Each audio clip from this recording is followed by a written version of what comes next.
Today marks 5 years since Prince Rogers Nelson left us. Since that time, I've had a chance to reflect on this amazing and innovative artist and his lasting legacy. As always, these are my memories. I'm sure that I'll leave a ton of things out.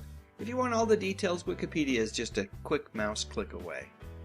My very first memory of Prince is running across this album in a record store at the Crossroads Mall in Salt Lake City, Utah.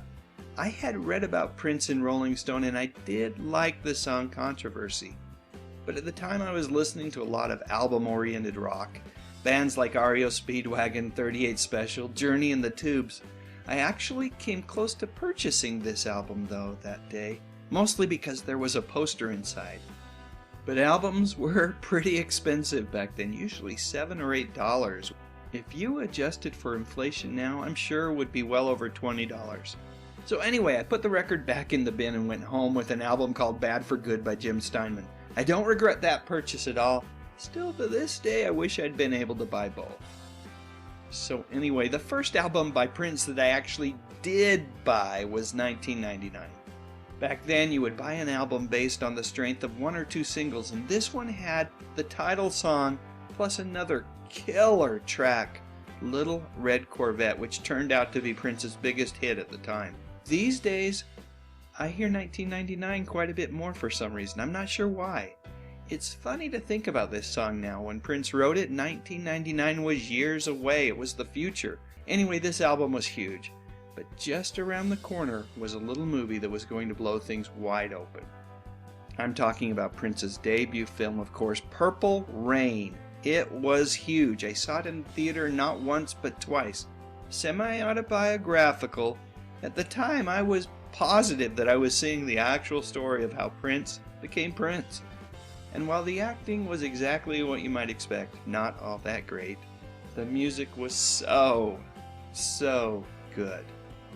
And one song stands above all others. It's still his biggest hit. When Doves Cry is one of those songs that is just so unique. Never before and never again will a song sound exactly like that one does. You know how with some artists, all of their songs start to blur just a little bit?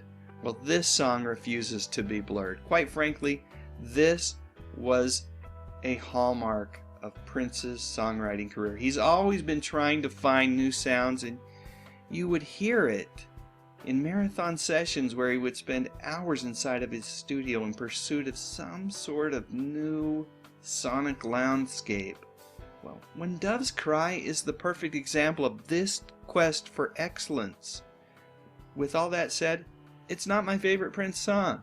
This one is. Coming from his next album, Around the World in a Day, Raspberry Beret is actually a pretty simple song.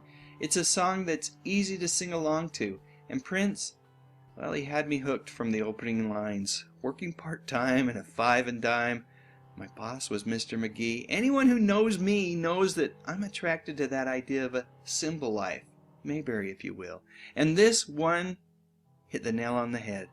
It's actually quite a nostalgic little ditty, and even though it's not as lyrically or sonically complex as many of his other big hits, Raspberry Beret is the song that I'll fire up even today when I just want to feel good. The less said about Prince's next movie, Under the Cherry Moon, the better. I was actually pretty excited for this film, and let's just say I didn't see it twice in the theater. I did rent it out, however, again on video, and the second viewing confirmed my initial impressions. The fun, the fire, the amazing music that was so key to the success of Purple Rain was just kind of missing in Under the Cherry Moon. I'm sure some of Prince's more hardcore fans will argue the merits of this movie, and I've just got to say it was a disappointment for me. Fortunately, a return to form was just around the corner, in the form of a dance. No, not this dance. I'm talking about this dance. That dance was a lot of fun and something different for Prince. Other songs from this album that I really enjoyed were Party Man and The Arms of Orion, where Prince performed a duet with Sheena Easton. With Bat Mania raging throughout the US, this was just one of those moments in time where Prince could have produced a subpar album and still sold millions of copies. Fortunately for us, the album was great. Just as good as the movie, in fact. And this is the point where I probably should talk about Prince's incredible generosity as a songwriter. It wasn't uncommon for Prince to give a song to another artist to perform. These songs were not throwaway songs. They would have been big hits for Prince as well, but he knew that they could be even bigger hits for other artists. Songs like Manic Monday by the Bangles, Sugar Walls by Sheena Easton, and Nothing Compares to You by Sinead O'Connor immediately come to mind. These songs were career-defining moments for each of these artists. Whether it was their first big hit or a comeback single, Prince's impact was felt by many within the industry.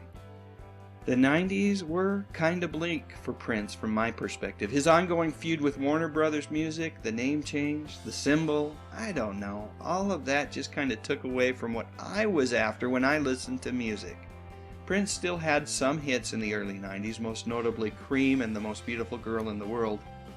But still, things just kind of felt different.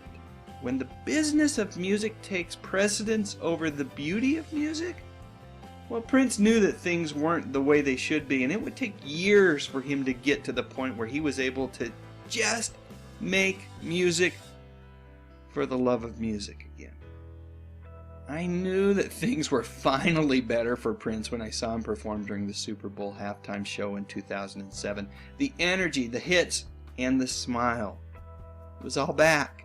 This particular performance has been ranked by many as the greatest of all halftime performances. Sure, his guitar may have been in the shape of that weird love symbol that Prince had chosen as his name during those darker times. But the light broke through, and Prince Rogers Nelson, not the artist formerly known as, was a brilliant beacon of love and hope that day for all.